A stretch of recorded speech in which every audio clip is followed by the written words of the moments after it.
Satu yang ngeganjel gue tuh sepi. Gue agak sedikit kecewa sih sebetulnya. Hitungan gue buat gue sepi karena yang main nih bagus tim-tim semua. dan semua pertandingannya bagus. Ini mengadaptasi dari Liga Spanyol. Jadi tim yang punya peringkat lebih tinggi, kalau imbang dia nggak menang. Oh gitu. Iya, kita ini bukan mulai dari nol.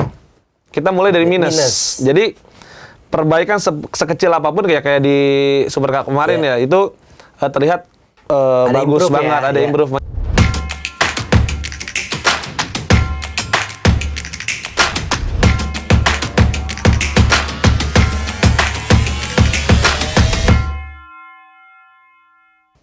Selamat datang kembali di Futsal Talk di channel YouTube Balalop bersama gua Reza Pradita dan juga Coach Donsol. Tahu nggak kenapa Coach Donsol? Doni Solo Raya. Karena kita baru balik dari Sukoharjo, Coach. Dan gimana kabar, Coach? Karena walaupun kita berangkat bareng, pulangnya misah. Pulangnya kita misah. Walaupun nyampe Jakarta di waktu yang mirip-mirip ya. Jadi kemarin ada keseruan Futsal Super Cup, tadi Coach Donsol sempat ke ini dulu ya, ke Brebes ya. Ke Bumi Ayu tepatnya. Benar. Bumi Ayu. Ada coaching klinik aja sih. Betul. Betul. Tapi sehat, aman suara. Ntar malam ini lagi, komentator juga lagi. Iya betul. Dangdut Academy kalau nggak salah. Asia. Oh, Asia. Dangdut Academy Asia. Academy soalnya EPA. Elit Dangdut Academy. Semoga penonton nggak bosan ya sama kita karena kemarin di Futsal Super Cup sama kita, sekarang di Futsal Talk sama kita lagi. Tapi memang kita bakal cukup banyak bahasan hari ini karena banyak yang seru juga. Termasuk dari yang paling pertama bakal kita bahas tentunya dari Futsal Super Cup, di mana di Futsal Super Cup kemarin Bintang Timur Surabaya berhasil menorehkan sejarah menjadi tim pertama yang menjadi juara di Futsal Super Cup. Tetapi kalau secara overall penyelenggaraan nih, Coach, di Gor Bung Karno Sukoharjo dengan banyak hal yang berbeda, lu ngeliatnya kayak gimana? Ya, kalau di comparison dengan Pro Futsal League, kalau penyelenggaraannya kemarin tuh banyak hal yang bagus ya, dalam arti kata kemasan. Lalu juga kita juga bicara bagaimana federasi juga punya gebrakan dengan akhirnya menghadirkan lapangan gear floor.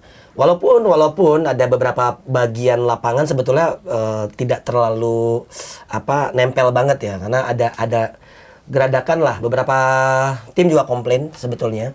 Tapi itu karena lapangan itu harus penanganannya itu beda ya, harus ada AC-nya adem, terus juga nggak boleh kena panas. Nah ini kayaknya udah lama disimpan tuh kayaknya itu, dan itu pasti akan sangat berpengaruh dengan bentuk lapangan. LED di keliling lapangan juga menambah keren ya. Ini kalau kita bicara bagaimana ini, cuman ada satu yang ngeganjel gue tuh sepi. Gue agak sedikit kecewa sih sebetulnya. Hitungan gue buat gue sepi karena yang main nih tim-tim dan semua pertandingannya bagus. Kalau gue mungkin ada yang sedikit ngeganggu gue di perebutan juara 3 aja. Itu pun karena mereka udah capek ya, kasihan juga. Dan pertandingan perebutan juara 3 juga harus dilakukan, mereka juga harus melakukannya, dan banyak pemain yang cedera juga. Jadi juga kedua tim juga pasti nggak akan begitu maksimal. Nah, kemarin juga ada komplain sih, bukan komplain, diskusi lah sama peserta. Mereka bilang sayangnya ini dilakukan seminggu sebelum Liga. Lebih enak lagi 2 minggu sebelum Liga. Karena setidaknya setelah itu mereka bisa kayak ada rest yang bagus. Karena beberapa pemain kita tahu ada yang mengalami cedera kan di Super Cup kemarin. Dan ada juga beberapa teman-teman yang komplain kenapa di Sukoharjo. Kenapa, Coach, kira-kira? Pertama karena gornya salah satu gor terbaik menurut gue di seluruh Indonesia. Gue pernah kesana dengan turnamen gue yang lain. Tapi di satu sisi memang fasilitasnya juga bagus, komplek olahraga juga. Sayangnya itu bahkan jarak dari hotel kita tuh 30 menit aja. Kalau naik beca 30 Enggak menit. dong. Kalau naik motor 20 menit. Lo kan 20 menit. Gue kan mampir dulu di Indomaret 10 menit. Jadi dari situ gue akumulasi kan orangnya. Jadi sebetulnya kalau naik mobil 30 menit. 25 lah. Isi bensin. Oh iya benar. Tapi gue lihatnya itu sih aksesibilitas. Ya.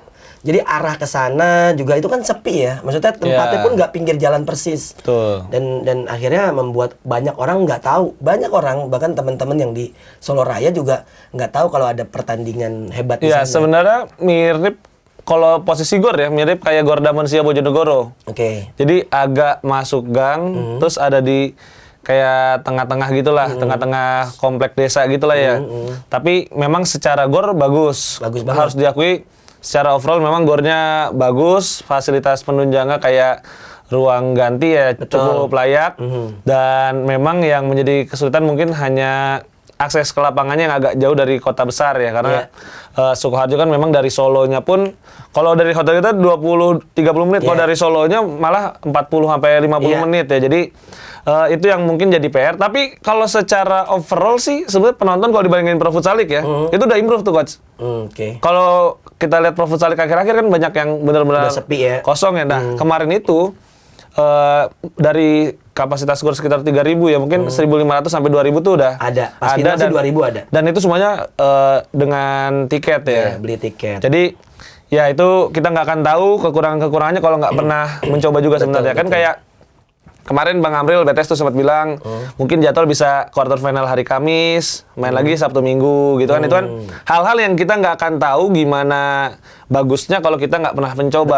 Ini satu hal yang menurut gua positif sebenarnya dari federasi yang sekarang. Mereka berani untuk mencoba apapun risikonya, termasuk juga broadcast yang pada akhirnya tidak diserahkan, bukan tidak diserahkan ya, diambil oleh pihak yang baru, yaitu Narasi TV. Dan ternyata juga walaupun di hari pertama banyak miss, tapi seiring berjalannya waktu ya juga secara kualitas pada akhirnya setelah laga final banyak yang memuji kemarin coach. Iya, secara broadcast juga sebetulnya ya kita bagian dari itu ya. Kita bagian dari itu, kita 3 hari 8 pertandingan, di hari pertama 4 match, gila semua juga gitu. Rata-rata 2 jam kita ngomong, di hari kedua 3 jam kali 2 6 jam. Dan sebenarnya poin utama dari broadcast ternyata kalau menurut gue pribadi ya, bagaimana improve-nya teman-teman dari Narasi saat mengeksekusi itu semua, ngedengerin omongan netizen gitu yang emang harus diimprove. Artinya ada kritik yang kemudian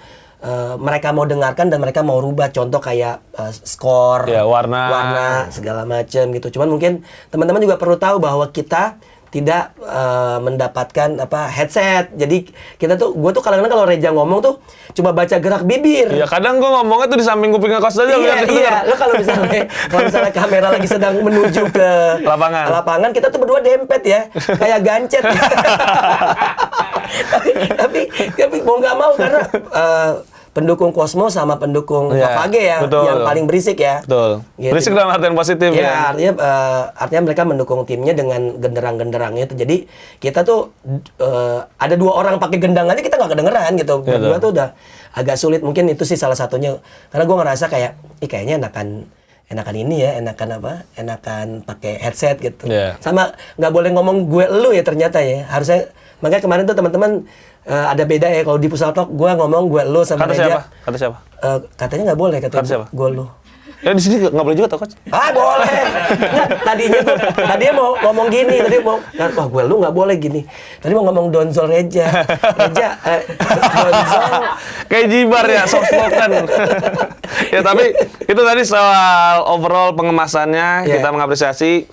Gol juga ada di LED board tuh gol. Iya, sayang kalau nggak dipakai. Pemain masuk ada namanya gitu ya. Itu juga bagus lah pengemasannya, walaupun kita nggak tahu nanti minggu depan ada apa enggak gitu ya. Nah itu LED-nya tuh kalau ada gol ya bagus, gol masa upin-ipin lah. Di situ taruh capek. Itu soal di luar lapangan. Banyak improvement.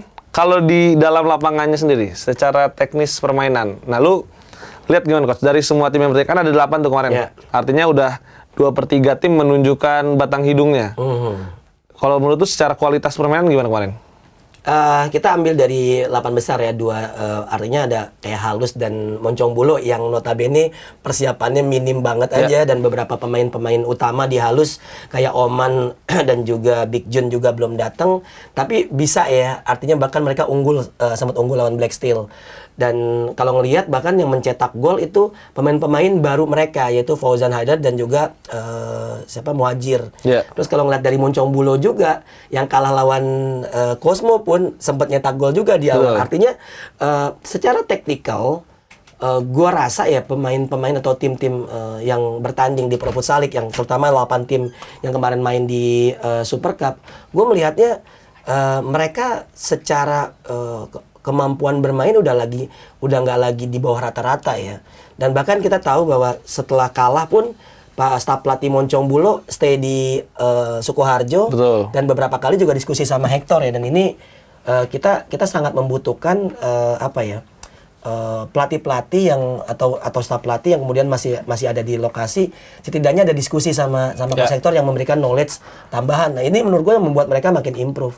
Kalau bicara 4 besar, ya mereka memang empat terbaik yang ada di Pro Futsal League saat ini.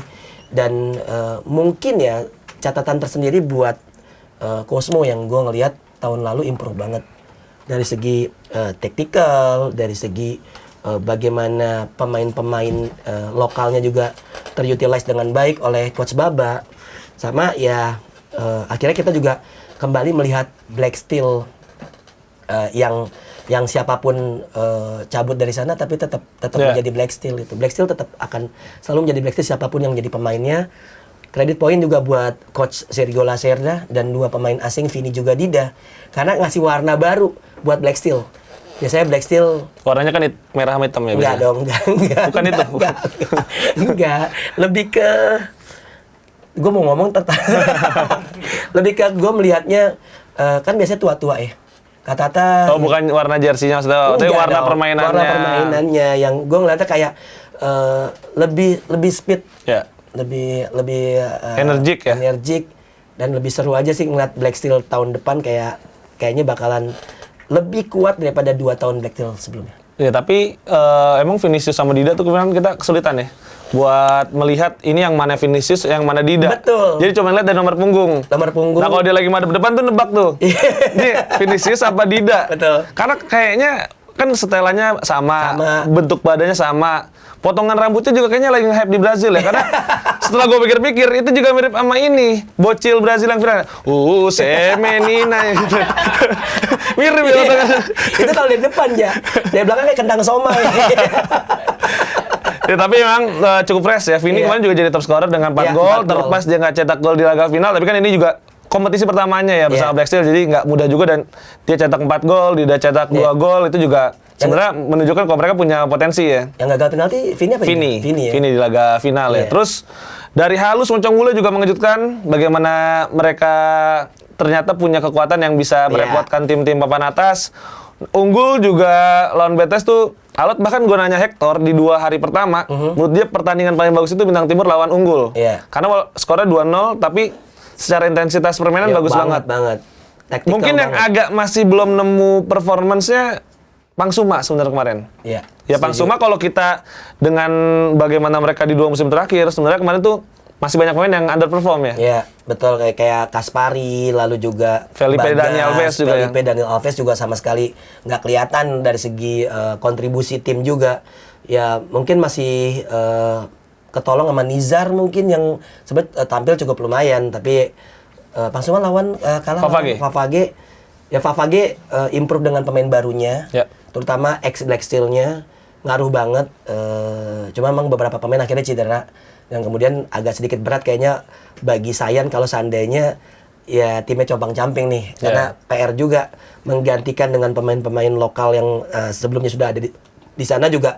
Sebetulnya mereka juga butuh waktu juga untuk improve sih. Jadi memang kalau kita lihat Favage tuh Evan sama Dibare ya udah langsung nyetel ya. Karena kalau pemain dengan kualitas kayak Evan, kayak Di Maria, mau sama siapa aja sebenarnya mereka bakal terus terlihat. Dan memang kemarin di quarter final, di semifinal mereka main bagus banget ya. Bahkan sempat unggul 3-1 juga lawan Bintang Timur ketika di laga semifinal. Kalau di perebutan tempat ketiga memang mereka lebih kayak ini pemain-pemain kayaknya udah limitnya kan. Al-Fajri cedera. Suni, Di Maria sama Rian nggak main di perebutan tempat ketiga. Dan itu sebenarnya mereka juga ingin ngasih kesempatan buat nama-nama yang sebelumnya jarang dapat kesempatan agar pelatih ngeliat nih mana yang siap buat Pro Futsal League gitu pekan depan ya. Iya, karena panjang kompetisi dan butuh banyak pemain yang bisa digunakan. Nggak cuma digunakan juga, tapi bagaimana skema dan sistemnya juga mereka paham betul.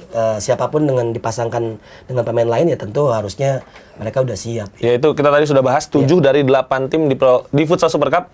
Nah tapi juaranya adalah tetap Bintang Timur Surabaya. Ini juga situasi yang sebenarnya dibilang mengejutkan Sebenarnya kan enggak, karena Iya. mereka kan 3 kali juara berturut-turut di Pro Futsal League. Tapi sebelum Futsal Super Cup, ini banyak banget pemain yang mendapatkan cedera. Ada Singgi. Alan sama Singgi Iya. operasi.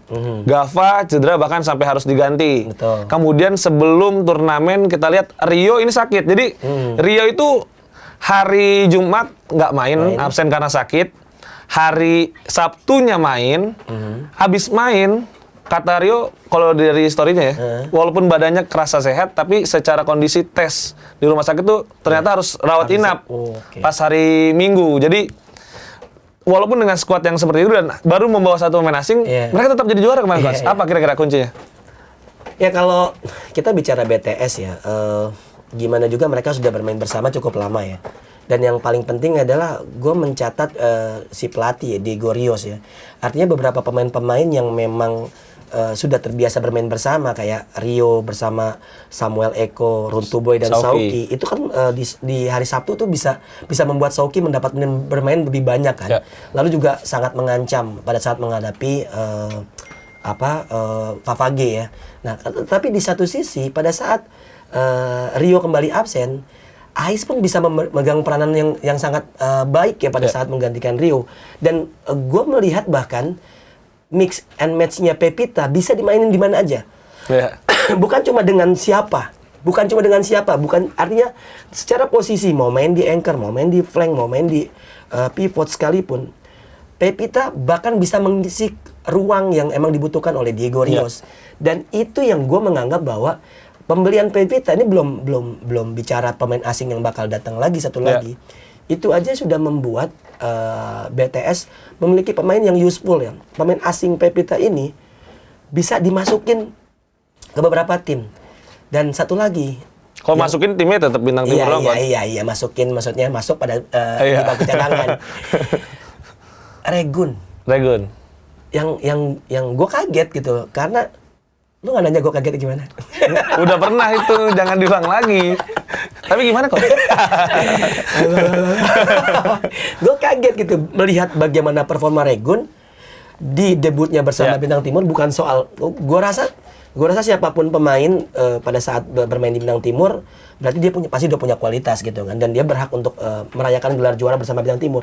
Tapi apa yang dilakukan Regun itu benar-benar sangat bermanfaat bagi timnya yang notabene kita tahu bertabur bintang, dan Regun datang pun dengan kita bicara bahwa banyak pemain-pemain yang sekualitas dia atau mungkin lebih berpengalaman daripada Regun yang sudah ada di Bintang Timur Surabaya sebelumnya, dan luar biasa sih 2 gol Ya.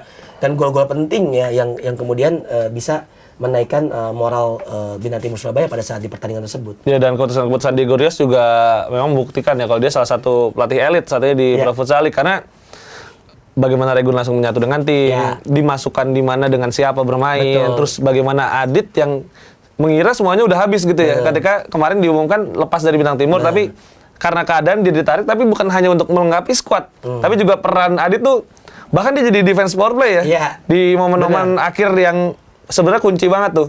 Jadi memang ini jadi bukti juga sebenarnya bagaimana Bintang Timur Surabaya mereka tidak ingin lengah ya dengan bagaimana tim yang juga terus improve di sekitar mereka. Ya, Mungkin itu dia. ada sekitar 6 tim yang bakal seru banget nanti di papan Pro atas League, ya. Dan juga nanti kita tunggu bagaimana pemain baru dari Bintang Timur yang baru juara. Jadi Bintang Timurnya juara di Sukoharjo. Nah, pemain baru nanti buat Bintang Timur juara di Liga Brazil. Di Liga Brazil ya. Yaitu Gilvan ya. Gilvan. 30 gol Wow. di Liga Brazil musim Pivot ini. ya.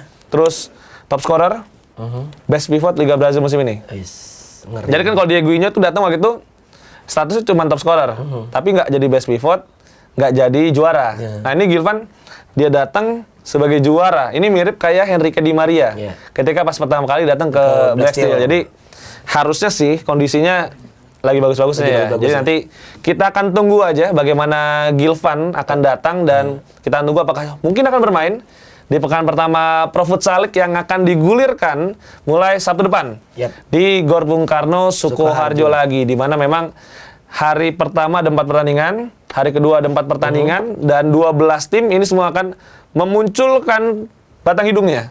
Artinya 4 tim yang belum tampil tuh ada Sadakata, kemudian Tiga Raja, Rafli dan juga ada Kuda Laut Nusantara. Ini bakal main juga di Gor Bung Karno Sukoharjo. Kalau lu yang paling ditunggu coach mungkin coach?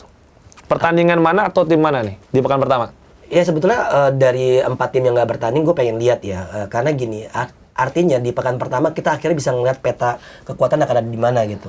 Tapi kalau secara big match mungkin hanya ada satu pertandingan, gue anggap ada Pangsuma menghadapi Black Steel. Di hari pertama? Iya, di hari pertama. Dan gue memang menunggu sih sepak terjang 4 tim kayak KLN, Ravelli, lalu juga Tiga Raja, juga satu lagi tadi apa? Ravelli, Tiga Raja, Sadakata. Sadakata. Ini secara kualitas 4 tim ini kalau menurut gue bilang sejajar ya. Artinya mereka udah jelas mereka tidak ada 8 besar musim lalu, dan tentu mereka akan sangat berjuang jika ingin ada 8 besar yang kemudian bisa bermain di Futsal Nation Cup ya di pertengahan musim. Cuma memang mereka nggak tahu ya apakah Sadakata nanti ngambil pemain asing lagi atau ada karena kan peraturan pemain asing yang lo bilang bahwa nggak boleh timnas. Nggak boleh timnas, nggak harus timnas, tentu akan sangat memudahkan mereka untuk mencari pemain asing seperti. Tapi kalau kita lihat dari persiapan awalnya sih kayaknya belum ada ya pemain asing lagi ya. Belum kelihatan. Karena Sadakata kemarin sempat uji coba lawan Tiga Raja. Ya. Terus Kuda Laut Nusantara juga kabar terakhirnya memang mereka tadinya ingin merekrut pemain asing, tapi mereka memilih di saat akhir itu merekrut pemain-pemain lokal yang lepas dari pendekar tuh kayak Agung Pandega ya. Jadi Yogi ya. Ya. Jadi emang kualitasnya juga ya oke lah ya. Betul. Pandega dan Yogi kan bisa dibilang salah satu pemain yang bersinar dalam 2 musim terakhir. Yogi juga kepanggil ke timnas kemarin ya. Betul. Jadi kita akan tunggu nanti bagaimana kiprah dari para pemain tersebut. Tapi kalau lu lihat untuk Pro Futsal League sendiri coach, ini peta persaingannya kira-kira bakal seperti apa? Di papan atas, di papan bawah bakal kayak gimana? Ya kalau 8 tim yang kemarin bertanding di Super Cup, kalau gue pikir 4 tim semifinalis itu akan ada di 8 besar? Iya, 5 besar bahkan. Kalau gue prediksi sih gitu. Jadi gue melihat mungkin yang nggak masuk semifinal cuma Pangsuma ya. Yang menurut gue seharusnya mereka pun bisa bersaing dengan kualitas pemain yang mereka miliki. Cuman salah satu tim yang underperform ya Pangsuma lah. Ya. Selebihnya baik Halus, lalu Moncong Bulo itu mungkin akan seimbang dengan Sadakata, juga KLN mungkin yang bisa ngambil kejutan karena dihiasi nama-nama besar juga di futsal Indonesia. Bagi gua Ravelli dan juga Tiga Raja ya mungkin agak PR karena Ravelli sendiri juga secara pemain juga memang ada kedatangan Akang yang double job menjadi asin. Itu kalau gitu gaji double nggak sih coach? Nggak. Nggak tahu maksudnya. Ntar Pak Haji Yasmin double don. Oh iya Pak, bagi Pak. Bukan double sih, gajinya tetap satu. Cuman ditambah. Gitu. Tapi kalau ngelihat Ravelli datengin lagi Ade, Andika, lalu juga ada Efrinaldi di sana juga Sanjaya. Sebetulnya Ravelli sendiri sedang mengumpulkan mereka-mereka yang pernah membela Ravelli, baik itu saat Ravelli di level junior atau level amatir maupun juga di level nasional ya sebagai tim Sumatera Barat. Dan menurut gua akan sangat menarik tim-tim yang berdasarkan kedaerahan karena pasti mereka punya energi lebih ya kalau bicara bawa daerah. Tapi memang 4 besar kemarin di Super Cup menurut gua akan jadi gambaran 4 besar yang akan ada di Pro Futsal League. Ya gue juga kurang lebih setuju sih ya. Kalau buat 6 besar sih kemungkinan 4 besar kemarin ditambah Pangsuma sama Unggul tuh kayaknya 6 tim ini udah hampir pasti masuk 8 besar ya. Tinggal yang slot lain menurut gua ini yang menarik karena Kuda Laut Nusantara ini membuat persaingan menjadi lebih ketat. Karena walaupun mereka sebagai tim promosi persiapannya bagus ya, mirip kayak Unggul dulu pas pertama kali mereka promosi ya. Di Kuda Laut menurut gua mungkin bisa jadi kejutan buat masuk ke 8 besar. Nah, yang satu slotnya lagi nih antara Moncong Bulo, Halus, Sadakata, Tiga Raja nanti kita bakal tunggu dan kayaknya sih bakal sengit juga. Walaupun kalau buat Tiga Raja ya gue masih belum punya gambaran nih. Pemain siapa aja kan kalau Sadakata udah ngumumin kan. Ya kemarin sih ada satu pemain itu posting di Instastory kalau dia dikontrak sama Tiga Raja. Rahmatullah, mantan pemain Antam, APK Samarinda. Jadi emang gue lihat sih ngumpulin pemain-pemain yang notabene yang sebelumnya memang nggak mendapatkan klub. Iya, dan katanya sih mayoritas yang tahun lalu di Kinantan ya. Iya, betul. Jadi bakal ditarik lagi ke Tiga Raja. Itu kira-kira persaingan di Pro Futsal League 2024-2025 nanti kita akan tunggu siapa juara. Kalau mungkin kalau prediksi juara sih agak terlalu dini ya karena nanti kan ada playoff lagi. Dan kita tahu dengan adanya playoff nih kayak kemarin bakal sulit banget buat ditebak ya. Benar. Itu jadi best of 3 ya? Best of 3? Jadinya best of 3 apa kayak kemarin aja? Dua leg. Oh, 2 leg. 2 leg. 2 leg. Tapi tim yang punya peringkat lebih tinggi bakal punya keuntungan. Jadi Advantage main mungkin kita bahas dikit ya di sini playoff ya. Boleh. Mirip ini mengadaptasi dari Liga Spanyol. Jadi tim yang punya peringkat lebih tinggi kalau imbang dia nggak menang. Oh gitu. Iya. Jadi tim yang punya peringkat lebih tinggi ketika regular season, misalnya peringkat yang lebih atas unggul nih lawan Moncongbulo. Iya. Nah, unggul kalau seri dia nggak menang lawan Moncongbulo. Kalau akumulasi golnya apa gimana? Eh, Kan katanya 2 leg. nggak pakai selisih gol, tapi pakai jumlah kemenangan. Oh. Jadi ya kayak NBA juga gitu kan. Lu mau 87-50 skornya. Iya. Kalau di pertandingan berikutnya menang ya tetap imbang gitu kan. Iya. Nah, kalau tim yang di bawah ini menang, mereka dapat 1 poin. Oke. Tapi kalau tim yang di atas ini imbang atau menang, mereka dapat 1 poin. Oke. Jadi ada 2 match. Nah, kalau 2 match itu 1-1 adu penalti. Oh, oke. Jadi sistemnya membuat tim yang punya peringkat lebih atas akan punya advantage ketika masuk ke playoff. Karena kan itu yang kemarin jadi kritik sebenarnya di Liga 1 ya. Kayak Borneo tuh udah OP banget tuh. Iya. Tapi mereka nggak bawa apa-apa ketika masuk ke babak playoff. Dan menurut gue emang tim yang udah di regular season main bagus, mereka harus punya keuntungan lah dapat ketika reward ya. masuk ke babak playoff. Dan itu yang juga lagi-lagi bikin persaingan nanti di playoff menjadi sulit buat ditebak ya. Pertandingannya tempat netral? Ntar gue tanya Eno ya. Apa The Massive?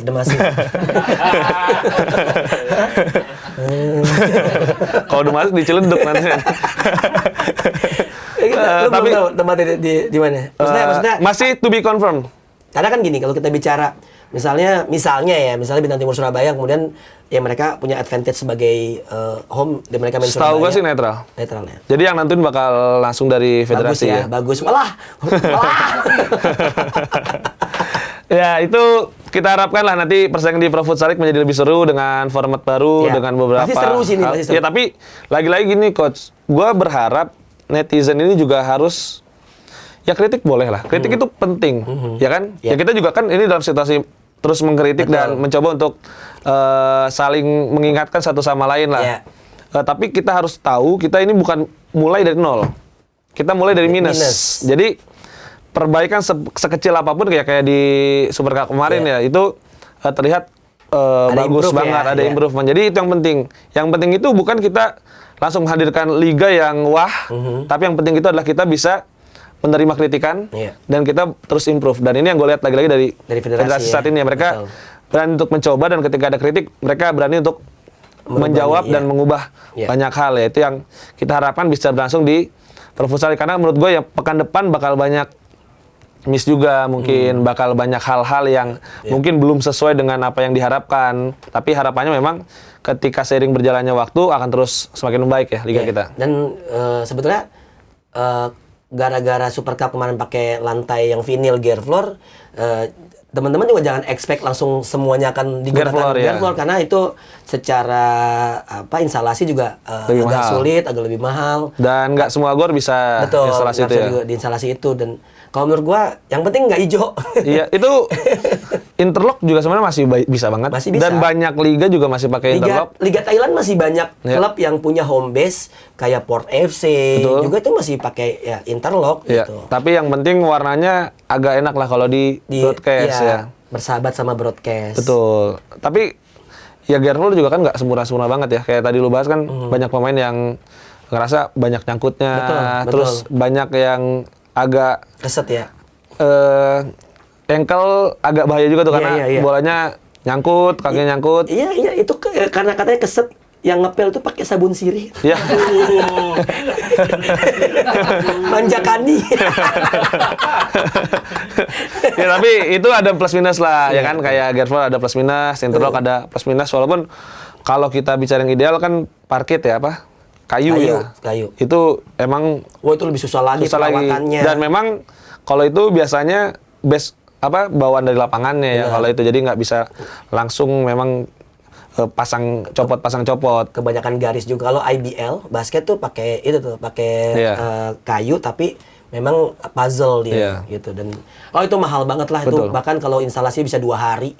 Dan kita kalau Pro Futsal League main Sabtu Minggu, Jumat uji coba lapangan, Kamis baru install lapangan. Nah itu harus dilakukan kalau misalnya mau pakai yang kayak gitu-gitu dari Senin atau Selasa udah tapi harapannya sih ya kedepannya kalau misalnya bisa pakai itu ya lebih bagus lagi ya. Kalau menurut lu nih, Pro Futsal League mendingan di tempat yang emang layak tapi lapangannya sebagus itu tapi mungkin nggak kemana-mana, atau emang harus tetap muter? Tapi kita tahu bahwa nggak semua kota punya gor yang layak. Kalau menurut gue sih tetap muter, tapi gornya harus dengan standar lah. Ada verifikasi. Ada verifikasi, dan kabarnya sih bakal ada verifikasi nanti dari PSSI ya. Ya. Karena lagi-lagi memang FFV masih di bawah PSSI, dan yang punya hak untuk melakukan verifikasi memang dari PSSI karena mereka punya tim tersendiri. Dan bukan hanya Pro Futsal League, di Januari nanti juga bakal ada kabarnya. Ini turnamen segi 4. Segi 4. Jadi kemarin ketika pihak dari federasi datang ke PSSI Partner Summit, muncul banner Futsal World Series antara Indonesia, Argentina, Jepang dan Arab Saudi. Timor Leste. Bukan. Arab Saudi. No. Udah nggak main sama Timor Leste ya? Udah nggak main. Udah nggak main sama Malaysia nih kayaknya ya. Gimana nih Coach Lee? Lu melihat rancangan uji coba ini nih? Ya sebetulnya kabar tentang Argentina ini udah lama ya, udah mungkin 2 bulan terakhir lah. Memang kita ada rencana untuk uji coba bersama Argentina, walaupun kita belum tahu akan dirasakan kapan oleh federasi. Lalu gue juga agak kaget dengan ada nama Jepang, dan nambah kaget ada Arab Saudi ya gitu. Ini kayaknya kita pengen bahas dendam gitu.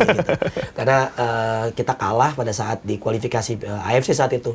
Tapi kalau gue melihat ya, ini adalah kalau gue nggak bicara peta kekuatan atau apapun lah. Gue bicara ini progres yang sangat penting dilakukan. Kita tahu bahwa negara tetangga kita, Thailand, bisa menjadi tim yang disegani di futsal dunia, bahkan itu karena mereka emang sering melakukan hal-hal seperti ini ya, NSDF ya. Dia punya 2, NSDF sama DSNF. Ada lagi pokoknya dia punya 2 tiap tahun ya. Ya. Nah, NSDF itu ternyata itu adalah kayak foundingnya mereka gitu, artinya kayak emang nggak cuma bicara futsal aja, cabur lain pun ada NSDF turnamen yang mereka yang membiayai event-event tersebut, event-event internasional, yang membuat tim asal Thailand atau timnasnya itu selalu mendapatkan momentum yang baik. Nah, ini mulai ada di era federasi sekarang, dan yang menyenangkan adalah tim yang datang ini nggak kaleng-kaleng ya. Argentina dan Jepang jelas 2 nama besar di dunia. Arab Saudi mungkin kita bicara ya mereka improve dari segi kemampuan, bukan cuma pelatih top level lagi, sempat pelatih Barcelona kan, masih nggak dia? Lupa kalau sekarang. Ya, jadi gue rasa akan menjadi sangat penting karena waktu beberapa episode yang lalu gue juga pernah ngomong kita ini tinggal butuh ketemu sama tim-tim kelas dunia, Maroko. Tapi Arab Saudi terakhir juga ngalahin Jepang ya? Yang pas Piala Asia 2022 yang kita kalah lawan Jepang juga. Betul. Ya kan? Iya, betul. Dan ya ini akhirnya kita betul-betul mendapatkan jam terbang yang kelas dunia sih. Kita coba butuh itu doang kok. Kita butuh positioning di mana sih kita kekuatannya. Betul. Itu kalau misalnya kita lawan Argentina bisa mengimbangi, ya mungkin kita emang layak. Bahkan kabarnya Coach Panca nih, asistennya Hector, udah disuruh ini nganalisis Argentina dari sekarang katanya. Jadi emang persiapannya bakal sematang itu kita harapkan, dan dengan bagaimana futsal Super Cup kemarin berlangsung dengan meriahnya juga 2 juta lebih viewers di YouTube, ya harapannya bakal ada sponsor yang nyangkut lah kemarin 2 juta ya? 2 juta di lebih. total ya? Betul. Jadi masih kalah sama Cocomelon. Iya, jangan. Cocomelon 7,5 juta. Enggak, tapi maksud gue gini ya, jangan menganggap sesuatu tuh nggak bisa dijual sebelum lu mencoba. Betul. Artinya kan 2 juta 3 hari itu juga udah angkanya menurut gua spektakuler buat di futsal. Timnas kemarin 1 juta. Sekarang video yang di futsal series itu 2 juta. Indonesia lawan Malaysia, itu baru lawan Malaysia. Ya kan? Artinya kan kalau kata efek rumah kaca tuh pasar bisa diciptakan.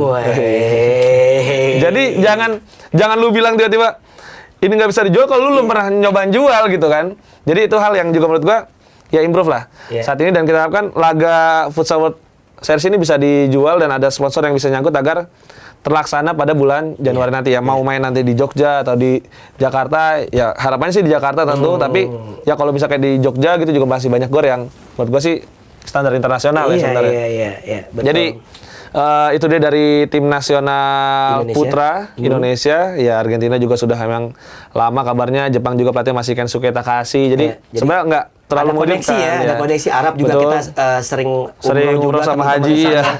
Kita jadi Ya siapa tahu salah satu siapa kuota tahu terbanyak. iya, siapa tahu kita gara-gara Arab kita undang sini kuota kita jadi lebih banyak. Ya, tahun depan kita kan nggak tahu. Benar. Kabarnya juga Hector tuh udah nyiapin planning buat training center ke Spanyol pertengahan tahun 2025. Ada Jadi mau pulang kampung kali. itu juga. Tapi kan kalau pertengahan tahun 2025 liga kita udah beres. Iya. Di sana juga liganya beres. Tim-tim kayak El Pozo, Iya. Barcelona, Inter, Movistar gitu juga lagi nyiapin buat tahun depan, buat musim depannya lagi kan. Jadi, Iya, jadi kalau pasti- mau nyari uji coba yang bagus juga bisa banget di Siapa sana. tuh ada yang diambil juga ya kan? Betul, diambil apa? Iya diambil jadi pemain. Oh, iya. Lu ngarep lucu banget. Gue kalau misalnya gue bilang diambil Kitman, gue gak enak sama pemainnya gitu kan. Ya kalau Kitman kita diambil di sana kan bisa juga. Rido sama ini kan kemarin, sama Ucok. Ya seperti yang tadi dibilang sama efek rumah kaca. Tapi memang bukan hanya timnas putra ya yang pada akhirnya di-provide dengan something big oleh Federasi Futsal Indonesia, tapi juga futsal putri. Ini baru kita kemarin ngumumin Luis Estrella. Iya langsung. Langsung ada pengumuman lagi kalau TC ke Bahrain. Ini jadi kemarin udah berangkat ke Bahrain, Luis Estrella sama staf kepelatihannya ada Coach Arif Mo ya. Iya. Jadi seperti yang kita prediksi ya, memang Jadi asisten. Coach Arif, Bang Sumi juga ya masih Iya. jadi asisten, Citra Disti juga jadi asisten. Terus ada 14 main ya kalau nggak salah berangkat Yang ke berangkat. Bahrain dan akan menjalani training center ke Center. Bahrain. Ini juga sesuatu yang baru Coach sebenarnya. Iya iya. Ini mungkin tapi gue bingung kenapa ke Bahrain nih. Jadi Bahrain undang. Oh Bahrain. Karena mereka juga persiapan buat kualifikasi Piala Asia. Kirain yang ada kejadian lawan wasit Oman itu. Bukan minta maaf itu. Bukan mau minta maaf. tapi bagus lah ya. Gue menganggap bahwa sisi positifnya gini. Kita tahu bahwa Futsal Putri selalu dianggap anak tiri dengan persiapan yang minim. Ya. Tidak mendapatkan hal-hal yang proper. Tapi gue juga kredit poin buat manajer timnas putri ya, Mas Ya. Seno ya, yang memang kalau udah megang tim memang nggak All pernah out ya. setengah-setengah gitu, dan akan sangat bermanfaat untuk pengalaman para pemain untuk menatap babak kualifikasi. Betul. Yang notabene tentu pasti akan ketemu dengan lawan-lawan yang jelas beda dengan kemarin di Filipina ya. Ya. Gue berharap sih ada output yang kemudian nggak cuma bicara pada saat TC-nya aja nih Ja, gitu, tapi rangkaian-rangkaian uji coba buat timnas, lalu juga kompetisi yang kemudian digulirkan secara proper, karena akan membuat para pemain tentu mendapatkan situasi permainan atau situasi kompetisi ya, tentu harus ada kompetisi. Ya, jadi kita harapkan memang berjalan dengan lancar TC Ya. di Bahrain. Kita juga nggak tahu yang diundang apakah Indonesia juga atau negara-negara lain ya. Harapan sih banyak uji coba di sana Ya. untuk kemudian kita siap untuk kualifikasi Piala Asia yang bakal diselenggarakan di Iya. pertengahan Januari. Januari ya, di Jogja ya kalau nggak Di salah Jogja. ya. Gue udah DM Mas Seno tuh pas kemarin di Bahrain. Ini Iya. just tip. Iya, nitip coklat Coklat Dubai. Dubai. Lagi susah. Coklat Dubai. Padahal Bahrain dapat Dubai. Lewat sih. Gak deh apaan deh apaan. Lu kayak minta coklat Dubai. Pas coklat Dubai. Oh, beneran itu. Gua kira bercanda, beneran ternyata. Ya udahlah, daripada makin ngaco, makin banyak juga yang nanti di kolom komentar jangan kebanyakan bercanda. Karena kemarin lagi-lagi di narasi juga ya. Iya. Masih jangan kebanyakan bercanda gitu. Tapi banyak juga yang terhibur ya. Jadi sebenarnya kita kalau bercanda, Coach ya, ini juga disclaimer nih ya. Kita kalau bercanda bukan buat hibur penonton. Hibur diri sendiri. Nggak usah lu ngerasa pede. Kita itu 3 hari rahang kita hampir pindah ke ginjal. Jadi buat ngehibur diri sendiri juga ya kan Iya. kalau lagi siaran gitu. Ya kalau bisa kaku-kaku banget sih. Iya, benar. Susah. Susah. Apalagi extra time. Kita tuh lembur nggak dibayar. Kan yang bayarannya itu buat pertandingan. Itu dia pertandingan. Adu penalti kita kaget. Ya jadi terima kasih buat yang udah setia menyaksikan Futsal Talk di channel YouTube Bola Lop. Coba komen juga, Iya, mungkin komen. prediksi juara Pro Futsal League versi kalian, bagaimana juga impresi soal federasi yang baru dengan turnamen yang baru. Jangan lupa juga buat like dan subscribe channel YouTube Bola Lop. Dan kita bakal terus membahas dan semoga di episode-episode berikutnya kita bisa cukup konsisten. Betul. Karena Coach Daniel kita tahu memang begitu sibuk dengan Dengan nganggur dan bengongnya. Suka bentrok. Oke, terima kasih Coach. Thank you, Buat thank you. hari ini, terima kasih juga untuk semua pemirsa setia Futsal Talk. Gue Reza Pradita. Dan Doni Zola. Kita pamit undur diri dan sampai jumpa di episode berikutnya.